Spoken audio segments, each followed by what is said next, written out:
अस्सलामुअलैकुम। अच्छा जी स्टूडेंट्स, आज जो है हम फ़िज़िक्स 9th क्लास की फ़िज़िक्स के चैप्टर नंबर 3 के एक्सरसाइज के शॉर्ट क्वेश्चंस करेंगे। सिंपल शॉर्ट क्वेश्चंस हैं, चैप्टर आपने पढ़ा हुआ है पूरा, तो उम्मीद है कि ये समझ आ जाएंगे। पहले क्वेश्चन की तरफ आते हैं। पहला क्वेश्चन है 3.2 और जो है about define the following terms. इसमें आपने यहाँ पे इनर्शिया, मोमेंटम, फोर्स और फोर्स ऑफ फ्रिक्शन को डिफ़ाइन करना है। सबसे पहले आपने डिफ़ाइन करना है इनर्शिया को। अच्छा, बेहतर है कि अपने पास नोटबुक रख लें ताकि जो भी जवाब है सवाल का वो आप इजीली देख सकें और समझ सकें भी।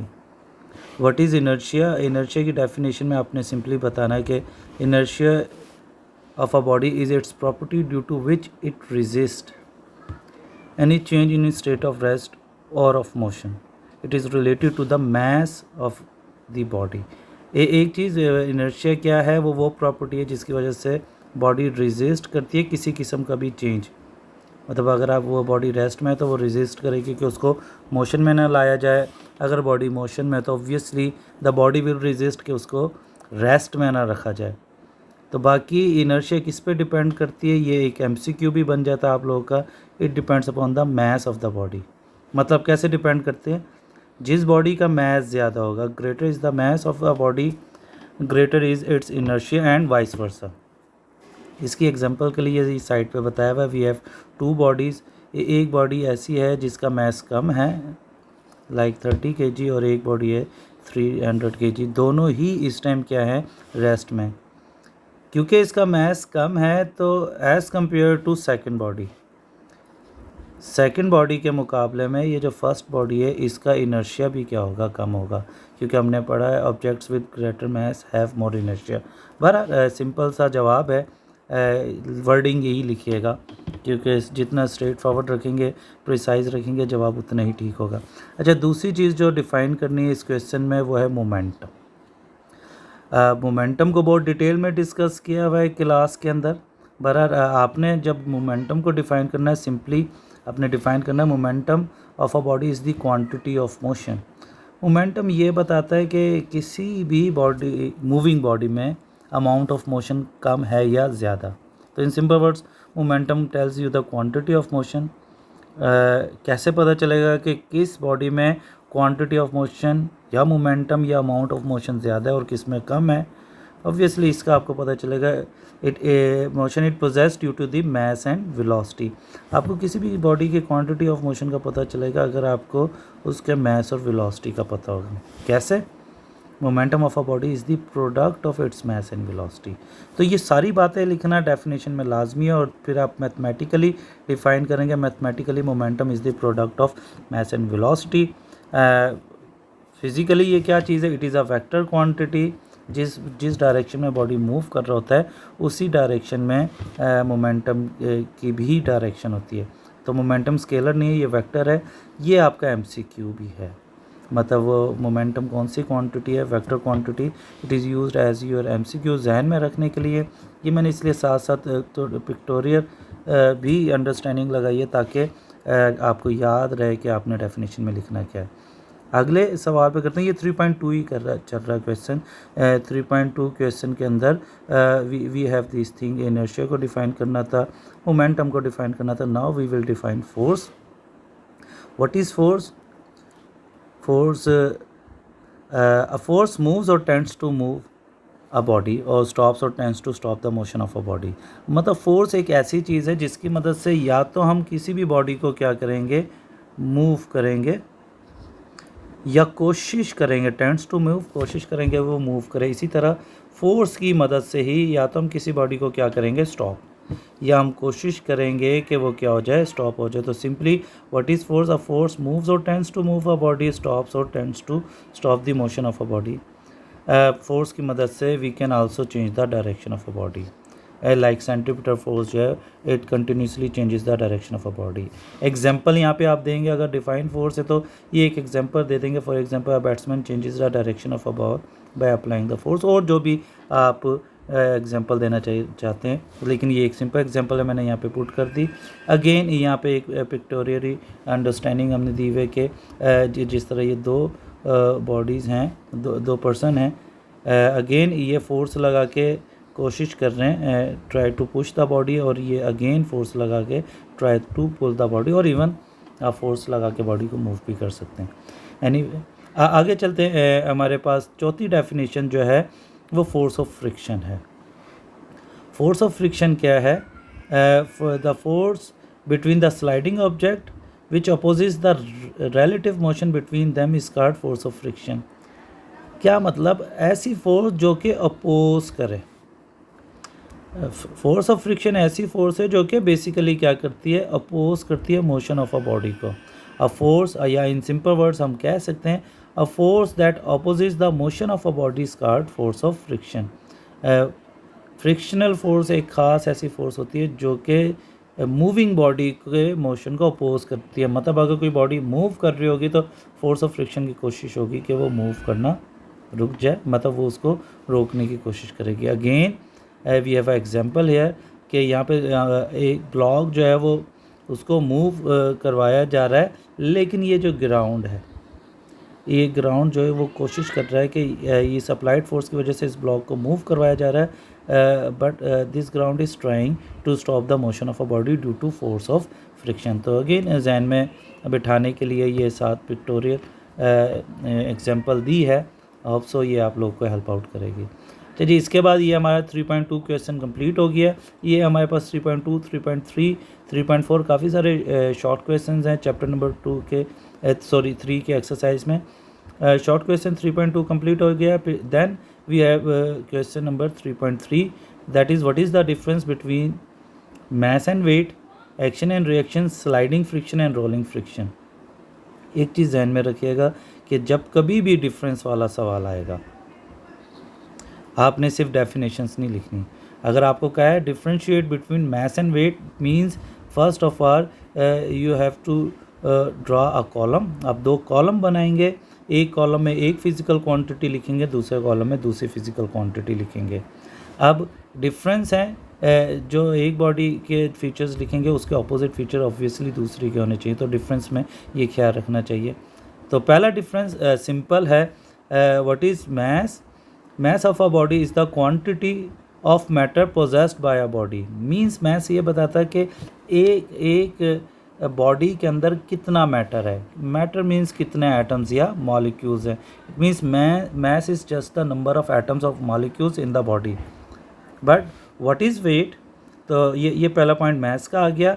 हम इसी तरह पहला पॉइंट ऑफ वेट का लिखेंगे। वेट क्या चीज़ है? Weight of a body is the force equal to the force with which the earth attracts the body. मतलब क्या? वो कहते हैं कि वेट आसान ज़ुबान में ग्रेविटेशनल पुल है।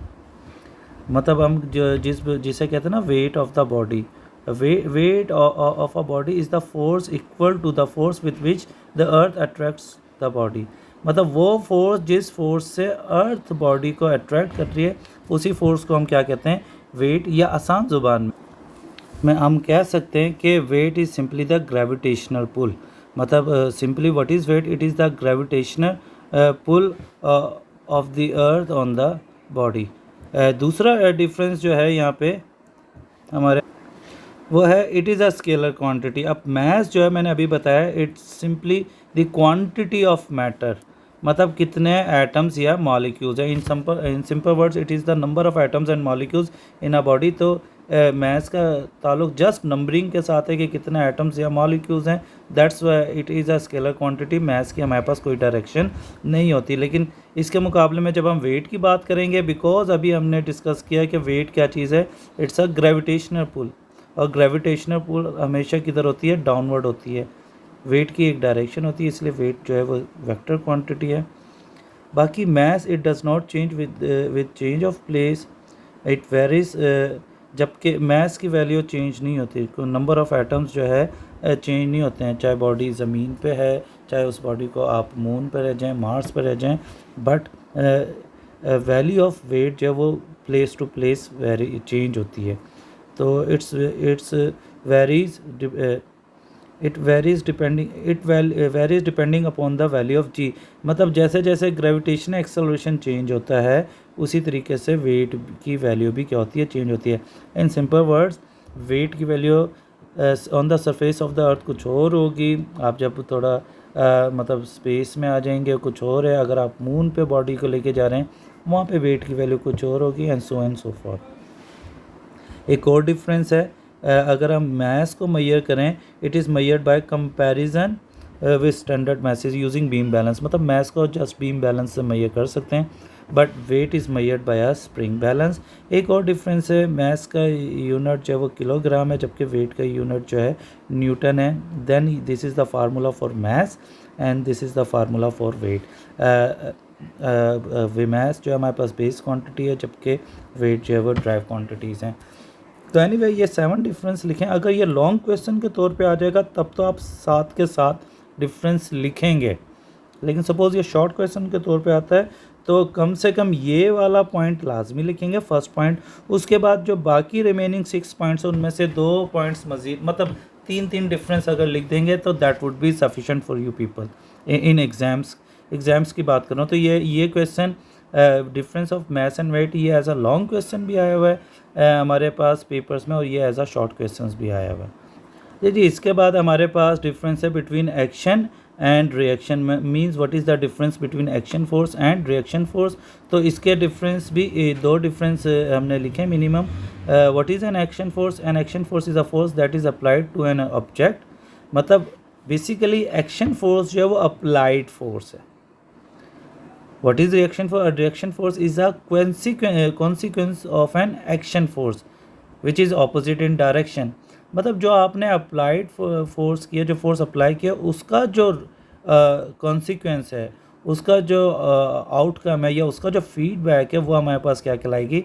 Reaction force. तो सिंपली पैरा डिफरेंस दोनों में ये है कि एक्शन फोर्स जो है वो अप्लाइड फोर्स है, किसी भी ऑब्जेक्ट पे जो फोर्स आप अप्लाई कर रहे हैं दैट इज़ एक्शन फोर्स। वो ऑब्जेक्ट जो आपके ऊपर फोर्स लगाएगा it would be the reaction force.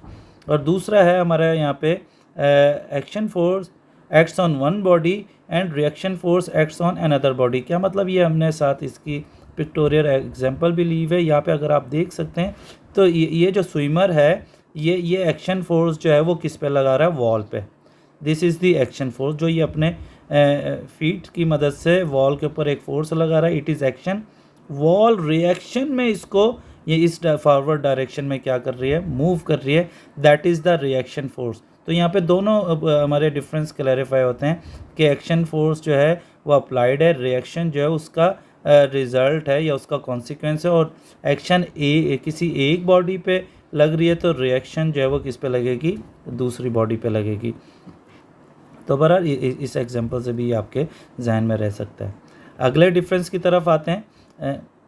Differentiate between sliding friction and rolling friction. Simply the friction rolling friction is the force of friction between a rolling body and a surface over which it rolls. अगर एक rolling body और surface के दरमियान जो friction होगी, अगर body spherical होगी, role कर रही होगी, या सिलेंड्रिकल हो, मतलब रोलिंग बॉडी अगर है तो रोलिंग बॉडी और सरफेस के दरमियान जो फ्रिक्शन है उसको हम क्या बोलेंगे? Rolling friction. And what is sliding friction? Again from the definition it is much clear. Sliding friction is the force of friction between a sliding body and the surface over which it slide. तो simple है दोनों का difference. एक चीज़ ध्यान में रखिएगा, video थोड़ी लेंथी हो सकती है क्योंकि मैंने एक शॉर्ट क्वेश्चन को डिस्कस करना है, तो इसलिए जिस शॉर्ट क्वेश्चन को भी लिखना चाह रहे हैं, समझना चाह रहे हैं, तो एटलीस्ट उसको प्रॉपर सुनिएगा, फॉरवर्ड कर लीजिएगा, बट थोड़ी लेंथी रहेगी वीडियो ताकि हम एक पॉइंट को कवर कर सकें। चलें आगे आते हैं। दूसरा पहला डिफरेंस आ गया definition of rolling friction, at the same time definition of sliding friction. दूसरा है rolling friction is lesser than sliding friction. ये हम सबको पता है, मतलब चीज़ को रोल करना आसान है एज़ कम्पेयर टू चीज़ को स्लाइड करना। अब इससे दूसरा डिफरेंस पॉइंट खुद ही स्लाइडिंग फ्रिक्शन का जहन में आ जाएगा। अगर ये लेसर है तो फिर ये क्या होगी? Greater. Sliding friction is greater than rolling friction. And the third one simply cold welds do not break in rolling friction, जबकि cold welds break in sliding friction. अब ये कोल्ड वेल्ट का कॉन्सेप्ट जो है वो क्लास में detail से discussed हुआ है। Cold belt basically contact points हैं कोड वर्ड्स को समझाने के लिए मैं इस एग्जांपल को ले लेता हूँ। एक बॉडी जब दूसरी बॉडी पे स्लाइड कर रही है या रोल कर रही है तो इनके दरमियान कुछ कॉन्टैक्ट पॉइंट्स बन जाते हैं। इन्हें वेल्ड्स कहा जाता है, कोड वेल्ड्स कहा जाता है। जब बॉडी रोल करने लगे या स्लाइड करने लगे तो सपोज़ वो स्लाइड करने लगती है तो स्लाइडिंग के वक्त ये जो कॉन्टैक्ट पॉइंट्स हैं ये टूटते हैं, ये ब्रेक होते हैं, जिसकी वजह से फोर्स ज़्यादा चाहिए। इसलिए स्लाइडिंग के वक्त जो हमारे पास स्लाइडिंग फ्रिक्शन है वो ज़्यादा हो जाती है, बिकॉज आगे मूव करने से पहले इन कोल्ड वेल्ड्स को तोड़ना लाजिम होता है, जिसकी वजह से स्लाइडिंग फ्रिक्शन बढ़ जाती है। बट रोलिंग फ्रिक्शन में होता ये है कि ये कॉन्टैक्ट पॉइंट गया, रोल होते हुए ये पॉइंट ऊपर चला जाएगा, अगला पॉइंट इधर आ जाएगा। मतलब आगे जाने के लिए इसको ब्रेक नहीं करना, कोल्ड वेल्ड ये ऐसे ही आगे की तरफ क्या है मूव। इस वजह से हम कहते हैं कि why rolling friction is lesser, वो कम क्यों होती है, तो ये कोल्ड वेल्ड्स मतलब वही कॉन्टैक्ट पॉइंट्स हैं वो ब्रेक नहीं होते। जब ब्रेक नहीं होते तो मूव करना क्या हो जाता है, ईजी हो जाता है रोलिंग बॉडी को। बट स्लाइडिंग फ्रिक्शन फिर क्यों ज़्यादा होती है, हम कहते हैं बॉडी को स्लाइड करने के लिए कोल्ड वेल्ड को तोड़ना पड़ता है, जिसकी वजह से फ्रिक्शन की वैल्यू इन स्लाइडिंग जो है वो कंपैरेटिवली क्या हो जाती है, ग्रेटर हो जाती है। पर आपने ये पॉइंट यही इसी तरीके से ही लिखने हैं। अगेन ये जो पिक्टोरियल एग्जांपल्स हैं ये इसलिए नहीं है कि आपने ये पेपर में ड्रा करनी है, ये सिर्फ इस वजह से है कि ये डिफरेंस जहन में आपके रह सकता है। अगर आपको थोड़ा बहुत आइडिया हो जाए कि इस ये पिक्चर की एग्जांपल जो है मे बी आपको हेल्प आउट करें इन पॉइंट्स को याद करने के लिए। अगले सवाल की तरफ आते हैं हम, लॉ ऑफ इनर्शिया। अच्छा, ये हमारे पास ये 3.3 क्वेश्चन ये ख़त्म हो जाता है इस डिफरेंस के बाद। ये हमारे पास ये जो हमने रोलिंग और स्लाइडिंग फ्रिक्शन में किया है, बेसिकली यहाँ पे मैं क्या टाइपिंग मिस्टेक है। यहाँ पे लॉ ऑफ इनर्शिया से पहले 3.4 क्वेश्चन है जिसमें पूछा गया है डिफाइन या what is law of inertia. तो बेसिकली ये 3.4 शॉर्ट क्वेश्चन है जो कि ये है कि what is law of inertia. तो हम कहेंगे लॉ ऑफ इनर्शिया। मैं इस क्वेश्चन को हम ज़रा देख लेते हैं कि ये क्या क्वेश्चन। अगर आप क्वेश्चन देखेंगे 3.4 ये है what is the law of inertia. इसका जवाब हम देख लेते हैं। अब क्योंकि उन्होंने पूछा what is law of inertia तो आपने वर्डिंग इसी तरह ही चूज़ करनी है कि law of inertia is basically it is also called Newton's first law of motion. Law of inertia also called Newton's first law of motion with states. Basically हमने define करना है law of inertia. Law of inertia क्या चीज़ है, first law of motion ही क्या है, law of inertia है। और वो कैसे डिफाइन होता है, law of inertia is define as a body continuous state of rest, कि बॉडी हमेशा क्या रहेगी, रेस्ट में, और ऑफ यूनिफॉर्म मोशन, या वो यूनिफॉर्मली मूव करती रहेगी इन अ स्ट्रेट लाइन, एक स्ट्रेट लाइन में, प्रोवाइडेड दैट, बशर्त ये कि मतलब जो कंडीशन रखी गई है, no net force acts on it. मतलब अगर आप कोई नेट फोर्स नहीं लगा रहे, as far as there is no net force, जब तक कोई नेट फोर्स नहीं लग रही तो उससे होगा क्या, जो बॉडी रेस्ट में वो हमेशा क्या रहेगी, रेस्ट में, और जो मोशन में वो हमेशा क्या रहेगी, मोशन में। This is called Newton's first law of motion. Question number 5 की तरफ आ जाते हैं। Why is it dangerous to travel on the roof of a bus. ये एक पिक्टोरियल एग्जांपल है जो कि obviously in country like Pakistan is quite common कि ये लोग जो है बस की छतों पे बैठ जाते हैं। तो सवाल यही है कि किसी भी बस की छत पे बैठ के ट्रैवल करना क्यों डेंजरस है। दिस इज़ वेरी डेंजरस कि अगर आप बस के ऊपर बैठ गए और ट्रैवल कर रहे हैं। Now why is it dangerous to travel on a roof bus, इसके जवाब को देख लेते हैं। तो पूछा गया कि why is it dangerous to travel on the roof of a bus. तो हम इसका जवाब सिंपली लिखेंगे, it is dangerous to travel on the roof of a bus because, ये इसलिए डेंजरस है कि because when a driver applies the brake, अगर ड्राइवर अचानक क्या लगाएगा, ब्रेक लगाएगा, the passenger on the roof may fall due to inertia, कि जो ये छत पे लोग बैठे हुए हैं ये आगे गिर सकते हैं इनर्शिया की वजह से। क्यों इनर्शिया की वजह से गिर सकते हैं, कि जस्टिफाइड है, जैसे ही ब्रेक लगेगी तो ये बस रुक जाएगी, नीचे वाली बस रुकेगी। ब्रेक लगने से पहले बस भी मूव कर रही थी और ऊपर वाले जो लोग हैं वो भी क्या कर रहे थे, मूव कर रहे थे। जैसे ही ब्रेक लगेगी तो बस तो रुक जाएगी, लेकिन प्रॉब्लम उनके लिए जो ऊपर बैठे हुए हैं क्योंकि ब्रेक तो बस को लगी है, उन ऊपर वाले लोगों को तो नहीं लगी, तो उससे होगा क्या, जैसे ही बस रुकेगी ये लोग जो है आगे की तरफ क्या है गिर सकते हैं। तो इसकी आगे रीज़न बताई हुई है कि the passenger on the roof may fall due to inertia. क्यों गिर सकते हैं, the upper part of the passengers or upper parts of the bodies of the passenger will continue their motion. भाई मोशन क्यों कंटिन्यू रखेंगे, because we just studied के according to law of inertia अगर कोई चीज़ मोशन में तो वो क्या रहेगी, मोशन में रहेगी जब तक उसको रोका ना जाए।